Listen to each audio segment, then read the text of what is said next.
से आपका स्वागत है। हम बात करने जा रहे हैं अब संस्कृत की। संस्कृत एक भाषा ही नहीं बल्कि एक आदर्श जीवन शैली है। यह एक परंपरा है जो संस्कृति से जोड़ने के साथ ही अपनी अद्भुत वैज्ञानिक विशेषताओं के कारण हमें आधुनिक और तर्कशील भी बनाती है। इसलिए हम सभी को संस्कृत का ज्ञान होना ही चाहिए। तो आइए संस्कृत भाषा सीखने के लिए चलते हैं हमारे सहयोगी गवीश द्विवेदी के पास।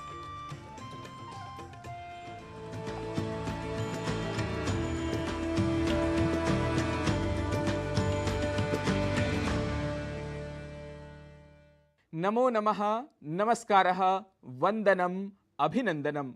संस्कृत पाठशालायां पुनरेकवारं स्वागतम।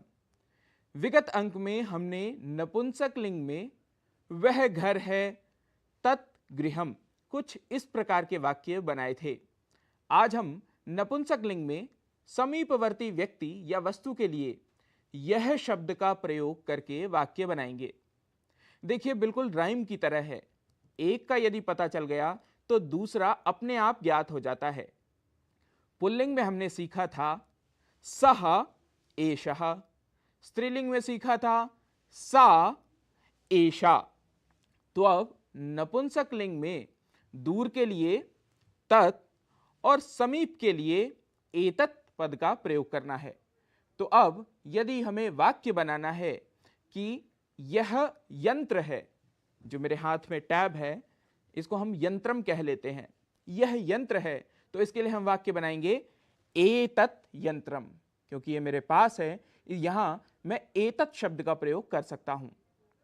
यह वस्त्र है, कपड़ा है, एतत् वस्त्रम। यहां पर यह चित्र है तो मैं कह सकता हूं एतत् चित्रम। आइए आप सब भी मेरे साथ करिए अभ्यास। यह साबुन है, एतत् फेनकम। यह पुस्तक है, एतत् पुस्तकम। कंकतम, एतत् कंकतम। कंकतम कंघी कोम। पर्णम, एतत् पर्णम। तिलकम, एतत् तिलकम। यह तिलक है। आभरणम, एतत् आभरणम। यह आभूषण है। गृहम, एतत् गृहम। यह घर है। विमानम, एतत् विमानम। यह विमान है, यह एयरक्राफ्ट है, एरोप्लेन है। दूरदर्शनम, एतत् दूरदर्शनम। अब नपुंसक लिंग में वह विमान है और यह यंत्र है। इसका यदि संस्कृत वाक्य हमें बनाना है तो वाक्य बनेगा तत् विमानम एतत् यंत्रम। तत् विमानम एतत् यंत्रम। इसी प्रकार फलम, पुष्पम, तिलकम, आभरणम, चित्रम, जिनके अंत में अम सुनाई दे, अधिकतर वे शब्द नपुंसकलिंग होते हैं। आप भी इन शब्दों से बनाइए कुछ नए वाक्य। आपसे पुनः मिलेंगे संस्कृत पाठशाला में। तब तक के लिए नमो नमः।